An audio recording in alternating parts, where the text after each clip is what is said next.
and welcome to Elder Health Connection, a podcast where I gather innovators in elder healthcare to discuss their unique perspectives on caregiving and care receiving. My name is Caroline Morris, and I use my combined experience in biochemistry, physical therapy, health coaching, and growing up next door to my grandparents to dig deep into the complexities of aging and then draw out practical solutions that can fit into your life.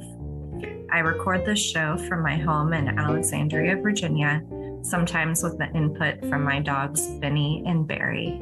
Thank you for joining us today. The new year is officially underway, and it's the perfect time to start thinking about your vision for what you would like 2022 to look like for you and who you would like to be at this time next year. If you'd like a little help with this process, head over to carolinemorris.com/vision for a free visioning exercise you can do to help you figure out who you want to be this time next year. Today, I'm delighted to introduce you to my dear friend and colleague, Christine Crawford. Christine and I have worked together for the better part of the last 6 or 7 years. It's hard to keep track now. She is an occupational therapist with a lot of experience working with people with neurological conditions, and we are co-conspirators when it comes to trying to incorporate health and wellness and overall well-being into any aspect of our professional work. So she's now pursuing her doctorate in occupational therapy with a big focus on health promotion there. And Christine's also been working with me in the data monitoring aspect of my business as well. If that is of interest to you, you can listen back to episodes 4 and 5 when we talk about what type of health data can be monitored. And today, Christine and I thought it would be good to talk about isolation, social isolation, and its effects on us, with special emphasis on what can happen in the older adult.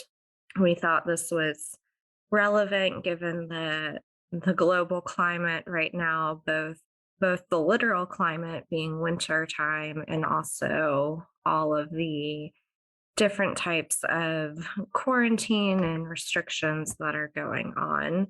And then our conversation quickly touched on winter itself and seasonal affective disorder. So I hope you really enjoy this conversation. I think it's an important one at this time of year for us to have some awareness of how the outside world can impact us and what we can do about it. Enjoy. Hi, Christine. Welcome to the show. Good morning. Thank you for having me. Oh, it's so great to be with you. We've both got our cups of coffee and we're ready to go on this cold winter morning. I know. I think it's about as cold where you are as it is where I am. So We're in it together. What's the weather like in Kansas today? I think the wind chill this morning is 11 degrees. Yeah, that's cold. Yeah. Yeah. Yeah, I know. Even the dogs didn't want to go out last night. They were done. Right. So can you tell us a little bit about yourself by way of introduction? Sure. So my name is Christine Crawford. I am an occupational therapist. And prior to moving out to the Kansas area about 6 months ago, I worked in outpatient adult neurorehabilitation. So that's any type of diagnosis that affects the brain or spinal cord, predominantly with stroke survivors, though I saw a myriad of diagnoses. And since moving out to Kansas, I decided to pursue my doctorate and transition to PRN, where I see patients who are in an acute setting, and it could be any diagnosis under the sun. So it's been a bit of a learning curve for me. But it's been very cool going through my doctorate program as I do that, because I feel like it's helped open up a lens in a way that I didn't have before. And it's also offered opportunities to investigate avenues that I otherwise wouldn't have had time to do. So being able to do things like podcasts with you or different health adventures, doing some things with the health promotions department on healthy aging. So it's been a fun adventure, even though I didn't necessarily want to come out here. Yeah, so you were relocated with your husband's work to Kansas, but then found ways to still develop your career and goals with the constraints of not being in Northern Virginia anymore. Right. Yep. And life has a way of, guiding the path that you didn't think this path was going to be the path. And then you get on that path and you realize, I think I just sent one of our supervisors a letter, and I talked about making lemonade and lemon bars and lemon soda and lemon cake and everything you possibly can out of those lemons. And in the end, as long as you can have that lens, I think it really helps. And you might even discover some cooler things you didn't even know. Yeah. So I think that can apply to our topic today also. I do. With regard to isolation and how do we make positives out of some of these things? Yeah, I think that fits really nicely because you are experiencing a sort of geographic isolation from your family, your friends, your community that you established over several years. And so you've got that on top of what's going on across the world. So I think that makes you a great person to talk through some of these things, as well as your training as an occupational therapist. Well, I'm looking forward to it. So where should we begin this morning? Are you wanting to kind of focus on the aging aspects or focusing on kind of the isolation aspects first? Does it matter what direction we go? Let's talk about isolation in general and why it's a problem for humans. So we are naturally communal creatures.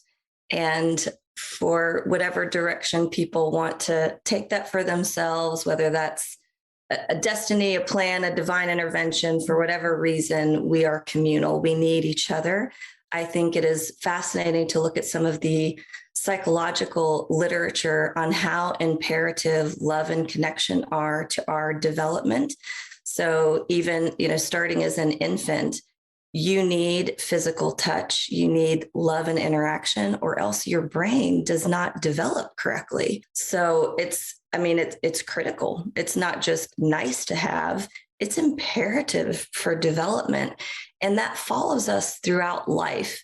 I know we were talking a little bit earlier about the prison system and the use of solitary confinement for punishment or for interrogation purposes.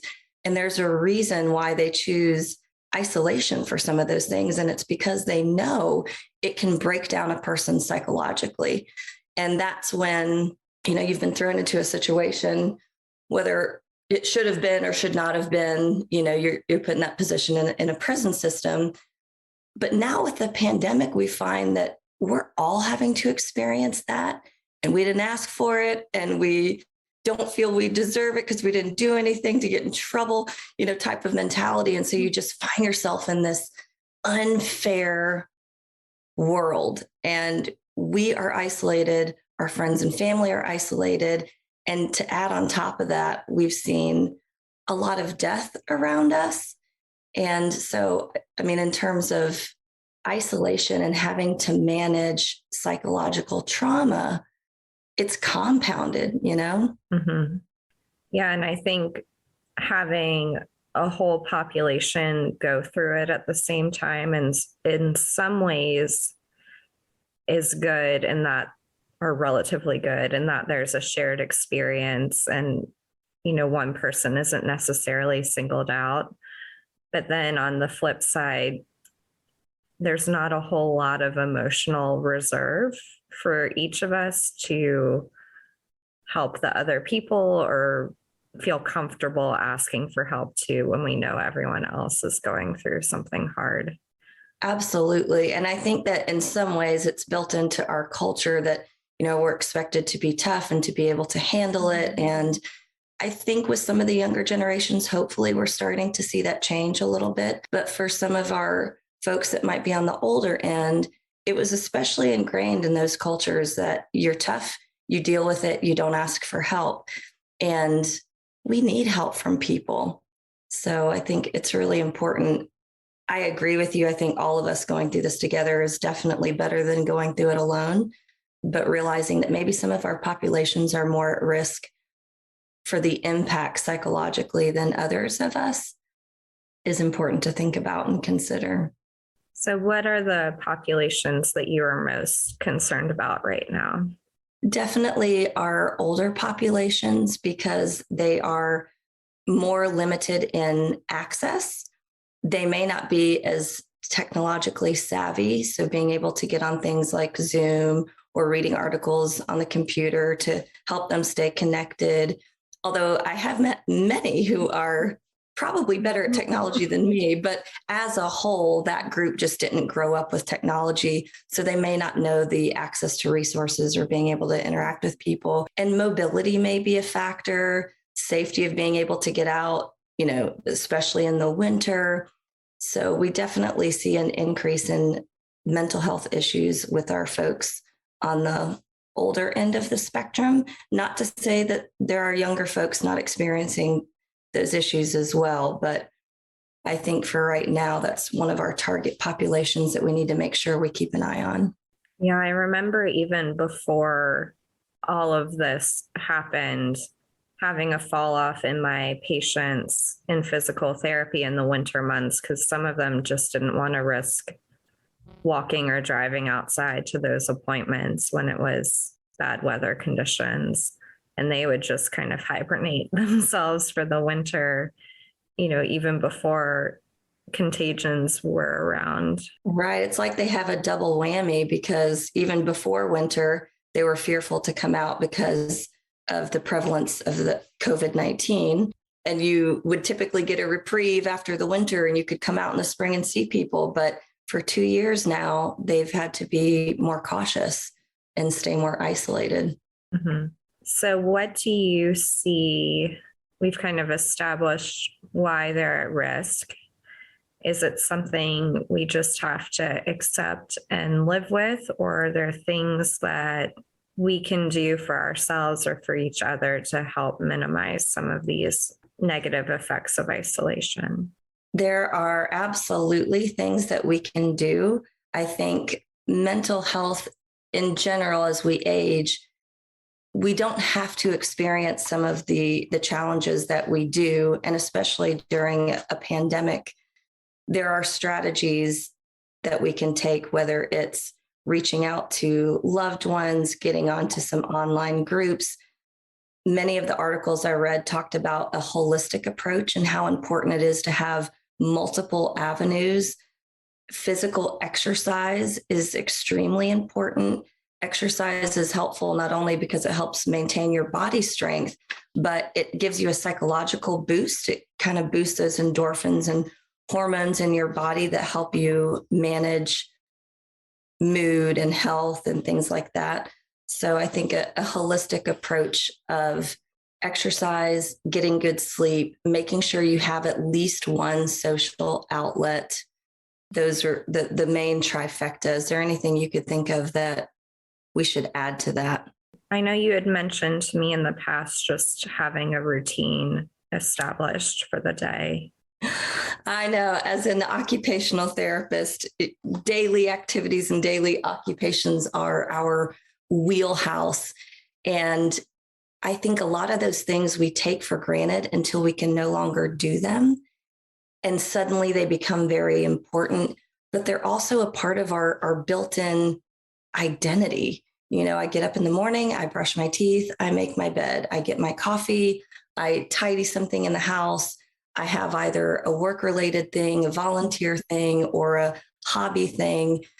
I think we forget just how critical those things are. And making that point, getting back to the solitary confinement, when I was reading about a prisoner who had to endure solitary confinement for like 40 years, he said the way he mentally made it through was by just doing his daily activities Every day he got up, he cleaned his room, he made his bed. He did body weight exercises for about an hour. So even though he was in solitary confinement and had nothing to use, he figured out ways to physically exercise. So absolutely, those daily occupations that we take for granted are really important in maintaining in a structured fashion. And I think with the pandemic, it's been really easy for a lot of us to fall out of our structure. And I don't know about you, all of us handle it a little differently. My husband seems to do pretty well not having much structure, and it doesn't seem to bother him too much. But for me, after about a week of no structure, I just realize, oh my gosh, you're still in your pajamas at 3 o'clock in the afternoon. Oh my gosh, you're still drinking coffee at 12 or, whatever. It's this easy little slip that you don't even realize is happening until all of a sudden you realize you're kind of in a funk and you go, how do I get myself back out of that? And I don't know about everyone else, but my initial instinct is I need to get myself ready every day. Even if I'm not leaving the house, I need to get out of my pajamas. I need to wash my face and brush my hair and act like I need to do something today. Mm-hmm. And, just doing that alone, I think they've done research on that too, actually, and how important it is to get yourself ready. That psychologically, just knowing I am physically ready helps you take on the day. That makes sense. I know I fall in and out of structure pretty easily. I think I view structure as kind of like a scaffold, or sometimes I think of it as like a garden trellis for everything else to grow off of.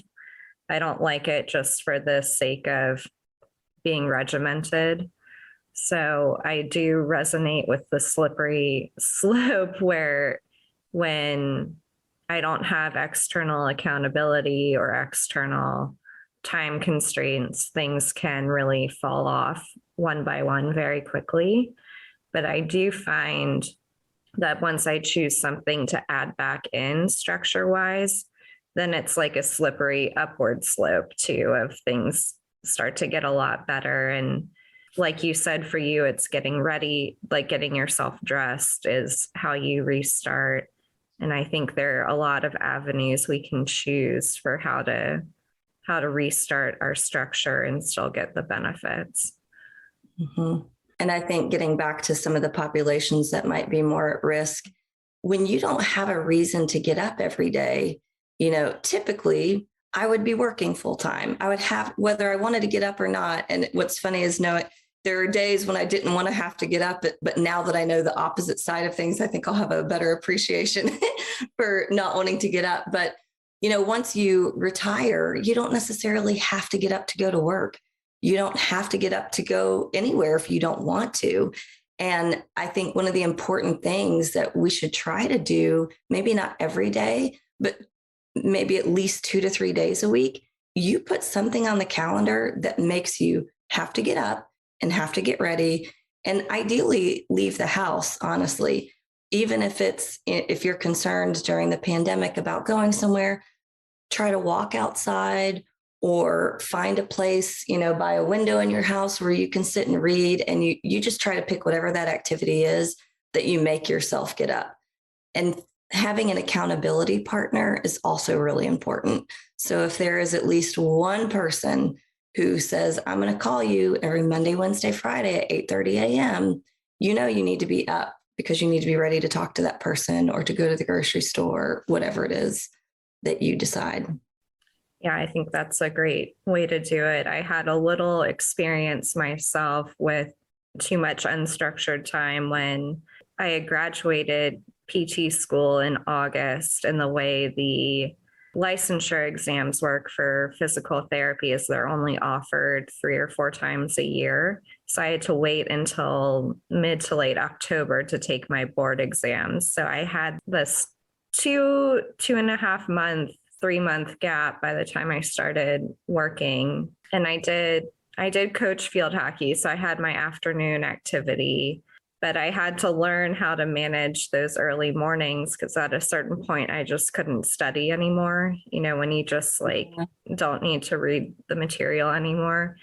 And this will make me probably sound like a cliche of maybe an older person, but I latched on to some daytime TV shows that I liked, and that structured my day when I knew Steve Harvey came on at 2:00. So I had to have all my chores done by then. But then I also got to the point too when I just knew way too much about daytime television that I was like, I got to do something else with my life too. I know. And back in the day, I feel like there used to be some decent things, and I don't watch much TV these days, but Yeah. the content on television, we could get on a whole topic on the content of television these days too. But so that is a good point though. I think even having the structure of knowing, hey, I have a favorite television show I want to watch is great, because for some people that's a great source of enjoyment, and there's nothing wrong with that as long as you're balancing it with physical activity. Mm-hmm. I recently heard an article about how you could exercise for an hour a day, but if you're sitting for 8 to 10 hours a day, you've completely undone everything that you did. And obviously, you being a young student, you're teaching field hockey, you're certainly physically active, doing your chores. But I feel like for some, and honestly, I love my dad, but my very own dad kind of falls in this category. He retired and he thought, oh, this is great. I can sit and drink my coffee and watch all of my shows all day long that I didn't get to watch while I was working. And I have to remind him, hey, you need to get up, you need to exercise, you need to do chores. You can enjoy those shows and those help structure your day, but make sure you're doing things in between. Or like I tell my patients in the hospital, whenever the commercial breaks come on, you need to have a little exercise series that you do during the commercials. And then when the show comes on, you can sit and relax and watch it. But if you watch, a couple of shows, you're probably building in at least 30 minutes worth of exercise if you do something during each commercial break. Yeah, I remember doing that too with my sabbatical is what I called that time in my life. It's good to have those though. It is. So would you say for someone who is feeling like they're off because of the isolation and just not right, if there's one approach that's best to start with, like the activity or the physical activity, social interaction. And what was your third one besides the routine? Oh, sleep. Sleep. In fact, I was reading an article yesterday about how social isolation impacts your sleep quality. And I had not thought about that. And I didn't read into detail what may cause that, but I surmise that changes in your hormonal levels, possibly. So if you are starting to feel depression or anxiety, then you can have this uneven wave of brain chemicals happening at night, like your cortisol levels, which are your stress hormones, can actually peak at night, which wakes you up. So it's really fascinating to see how everything is connected. If you are not physically active, then your body responds in a certain way that increases your stress, and you're more sedentary. That can impact your sleep quality. And so I think grabbing at least one and saying, okay, this week my goal is I'm going to do X out of this trifecta of things, because trying to take on all of them at once might feel overwhelming. And especially if you're in a place where you are starting to feel that funk, whether it's something you associate with seasonal affective disorder or just isolation, or if you feel it's truly depression, it's a big deal and it's very common, and it's okay to label that and go, I think that this is the place I'm in. Where is my lifeline? What rope can I grab that I feel the most in control of? Could I walk around my house for 15 minutes? Even a 10 to 15 minute burst of physical activity can have benefits on your brain chemistry, how you feel psychologically. So maybe every day you start a little chart that, okay, I'm going to walk for 15 minutes every day. And then you might find, hey, I can do this for 20. Hey, I can do this for 30. And by increasing your physical activity, you improve your sleep quality, because then hopefully your body is starting to get that fatigue, that it's ready to go to bed at night. So I think just grasping onto whichever one is easiest for you to grab and try to build from there.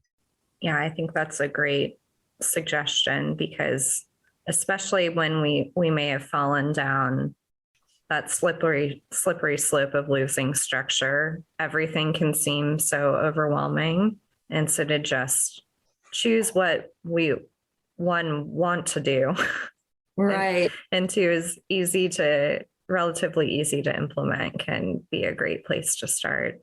I find just setting my alarm, as I started feeling like, oh gosh, I've gotten into this place where, how did I get here?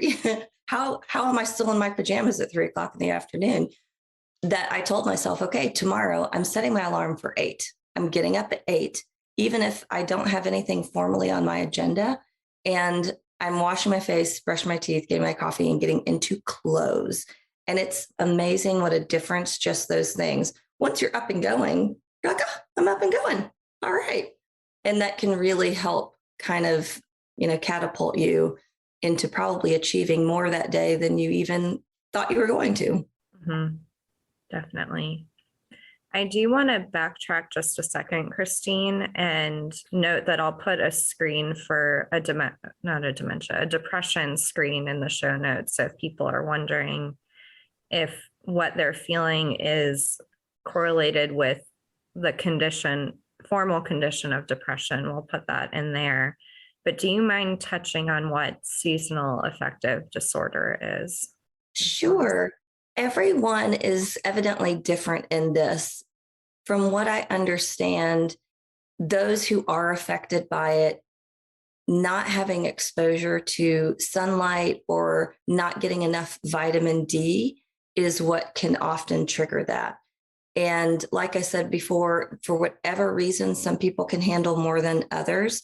I find that as soon as the sun starts to, wane and we're getting into those winter months, I just start to I'm a little bit more irritable. I'm a little more tired. My vitamin D levels do get lower. And what's interesting is my husband and I can each have the same low levels of vitamin D, and it affects me more than it affects him. So for everyone, it's different, but those seem to be the two factors. It's just losing the sunlight, not getting enough exposure to the outdoors. And then for many of us, which having low vitamin D is evidently chronic in the United States in general anyways. And I think in any, like Canada, Alaska, all experience it. And for taking supplements of vitamin D and figuring out ways to get outside are good ways to counteract that. Yeah, for me, it's definitely the fatigue is my biggest symptom of it. Mm-hmm. And a loss of motivation, I think, is another big one. Yeah. I did just get it's called a Happy Light for Christmas. So it's this, it looks like a tablet. So like an iPad or Android tablet. And all it is just a bright white light that mimics sunshine, and you turn it on for a few minutes a day. And I have found it to be helpful. I use it when I'm in a windowless office with only fluorescent lighting and computer screens. And that's where it's most useful for me. Yes, that is so important. I love those. When we lived in Alaska, which we lived there for 6 years, Lord have mercy. I didn't realize you were there that long. Yes. And in both locations, we were stationed at 2 different installations. One of my jobs, my office was in a basement. And then the other one, I did get a window. And I remember being so happy that I at least had a window because the sun was only out from like 10 a.m. to 2 p.m. But in the offices, it was an automatic, and I don't know how widespread this is, but I worked in a government office. They put sun bulbs in everyone's desk so that it was automatically built in. They knew that it was a struggle for many people. And so they put, how desks have that overhead light that's built in. They put sun bulbs in there, and you could flip your switch and sit at work and have your little sunlight on. I thought, thank goodness these are built in because we need them. I do remember learning too that composition of light, being exposed to it during the daytime, helps to regulate sleep as well. Yes, which is why I don't know if other people notice this, but as winter starts, you almost start to get hungry an hour earlier than you usually would, or it's starting to get dark outside by 4:30 or 5. And so you think, oh, I need to start making dinner, because your body is automatically falling into this. Oh, the sun went down. It's time for dinner. Oh, I think we don't realize how much we rely on the sun to tell us, oh, it's morning. Oh, it's night. I used to read this book to my daughter when we lived in Alaska. It was Good Night Moon. And in the book, we'd say, okay, the moon is out. It's time for bed. And because in the summer months, the sun never goes down, she would tell me, oh, Mom, no, the moon is not out. The sun is out. It's not time for bed. And I'd say, oh, well, that's an exception. We during this. So for all the, challenges that sometimes living in a place like Alaska can present, because you don't get enough sunlight in the winter, in the summer, you get almost 24 hours of daylight. So that's kind of a different aspect. Trying to go to bed and getting enough sleep is hard because it's bright outside. Mm-hmm. Yeah, you're overstimulated at that point. Right. And even though we are up the same number of hours and we're doing the same physical activities, when the winter sets in, you automatically start getting tired and experiencing those things that we associate with darkness. And even if you're put in a place where there's 24 hours of daylight, you have that opposite effect where it's 11 o'clock at night or midnight and you're not tired because the sun is out. So we really draw a lot of our energy off of that light, whether it's there or not there. Yeah, a less extreme example, I was just in the Virgin Islands, and in general, I have a very hard time waking up before the sun. So if it's dark outside, I have a hard time waking up. I think my natural preferred wake up time is somewhere in the 8 o'clock hour, which doesn't always compute with healthcare. But Right. So we were on Atlantic time, which is an hour earlier than Eastern time where I am. So in theory, that would be a much harder transition to then wake up another hour earlier.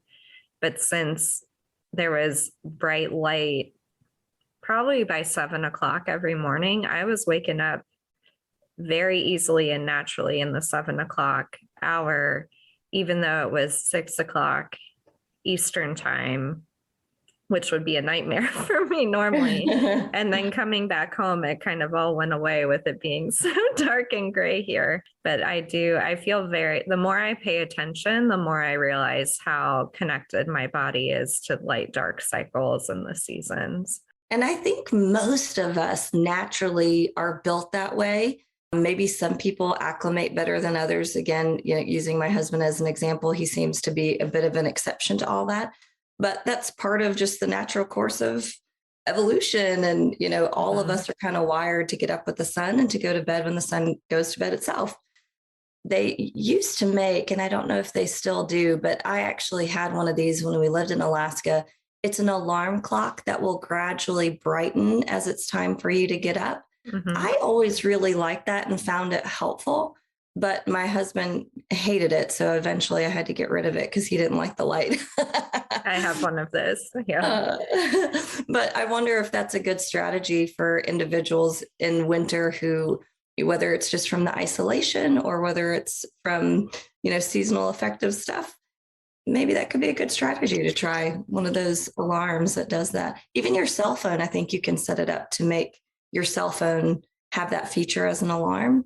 Oh, interesting. I didn't know your phone could do it. I do have the clock, and what I find helpful about it too, because I also have trouble falling asleep at night, is you can do a sunset mode on some of them too. So it will start out with a brighter light and then fade over the course of 15 or 30 minutes. So as you get into bed and finish your routine, it gets progressively darker in the room. And I find that helpful for winding down. That is really helpful. And I think so if we're, trying to do this little checklist of strategies for individuals, there's a lot of research on blue lights and how looking at technology, whether it's televisions or cell phones, can throw off that rhythm in your mind. Your eyes are taking in that light, and there's a chemical reaction that occurs when the eyes see that light.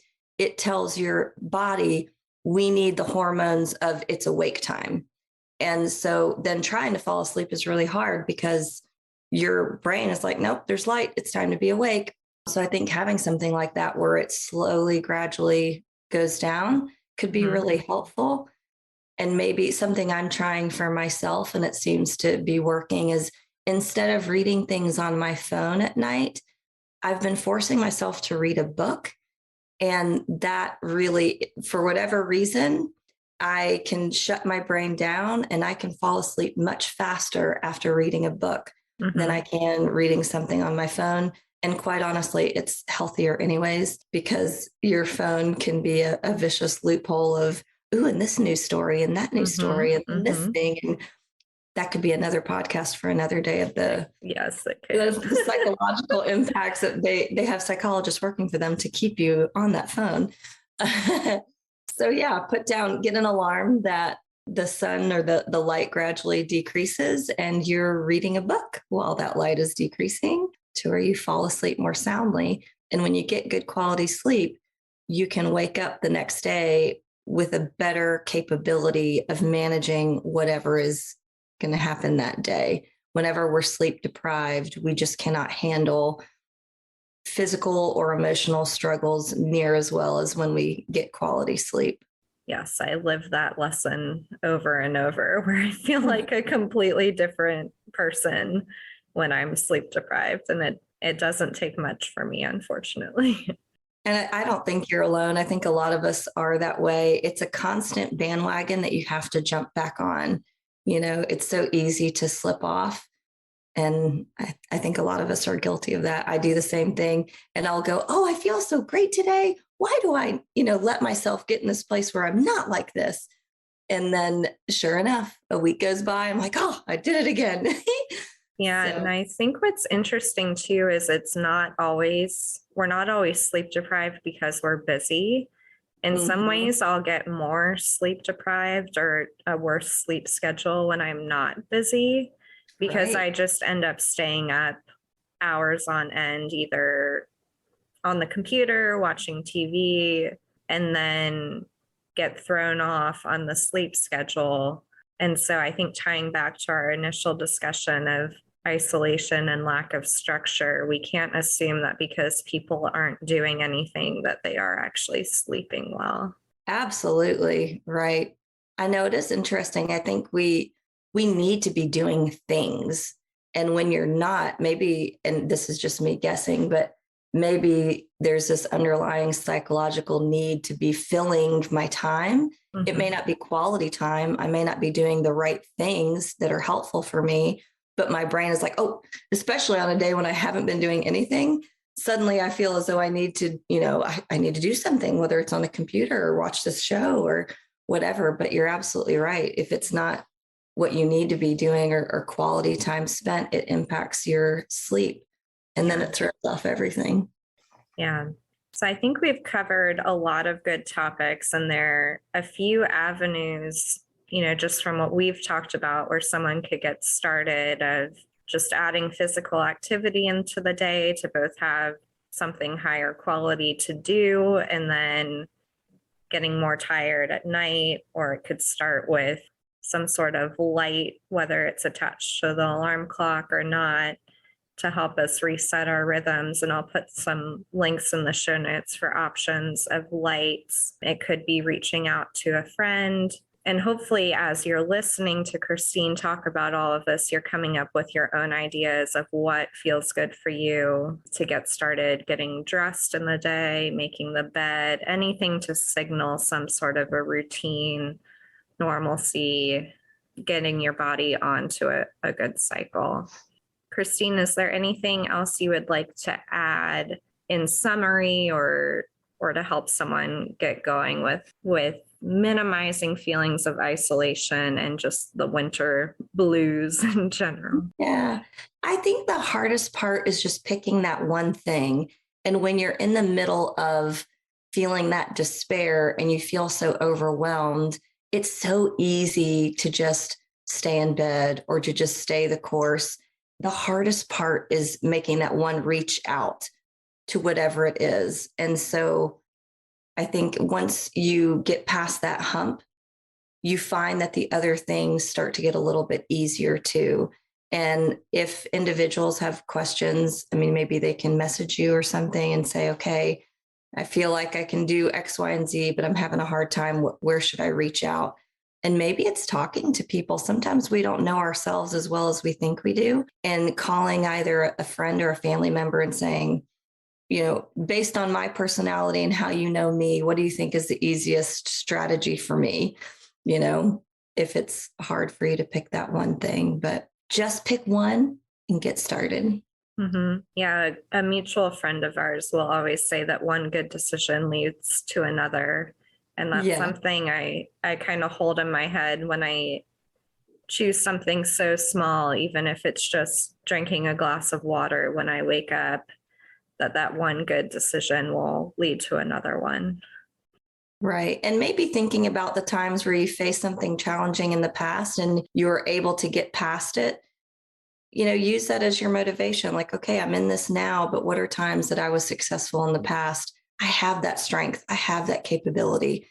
I just need to channel it because it's there. Yeah, I think that's great advice, because we've all had long lives ahead of where we are now, and a lot is relevant to help us move forward.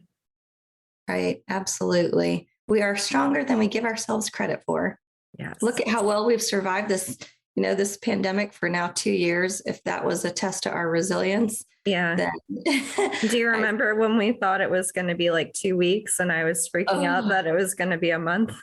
I remember so many of us in the office, some of us who at the time, had kids who needed childcare and stuff. And all of us thought, oh, how are we going to find childcare for 2 weeks?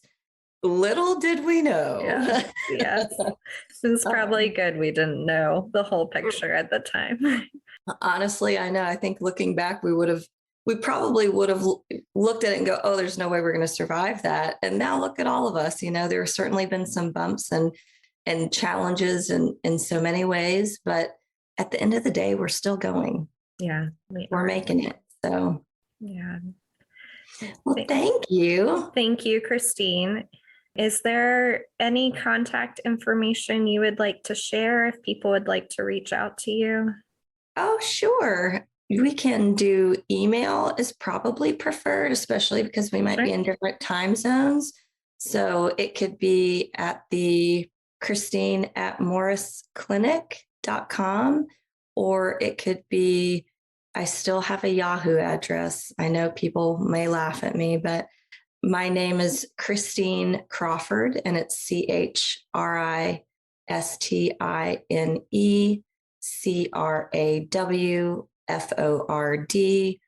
2003@yahoo.com, or the Christine@morrisclinic.com. All right. Well, thank you very much, Christine. You've given us such valuable information and a lot to think about and to move forward with. Well, I greatly appreciate you having me this morning. Bye. Bye. February is one of my favorite months out of the year. Not only is it my birthday month, it's that time in winter where the sun really starts to come back in a noticeable way. And that just lifts my spirits so much and gives me a lot of hope for the months ahead.